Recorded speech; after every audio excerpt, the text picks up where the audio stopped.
एका सराईत गुन्हेगाराला पकडण्यासाठी पोलिसांनी मोठी शक्कल लढवली आहे. चक्क झोमॅटोच्या डिलिव्हरी बॉयच्या वेशात या आरोपीच्या मुसक्या आवळल्या.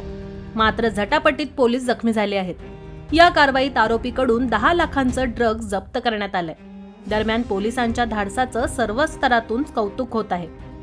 वॉन्टेड गुन्हेगाराला पकडण्यासाठी क्राईम ब्रँच युनिटचे वरिष्ठ दीपक सावंत यांनी झोमॅटो डिलिव्हरी बॉयचा वेश केला होता. आरोपीला पकडताना ते गंभीर जखमी झाले आहेत. पोलिसांनी आरोपीकडून 10 लाख रुपयांचा एमडीही जप्त केला.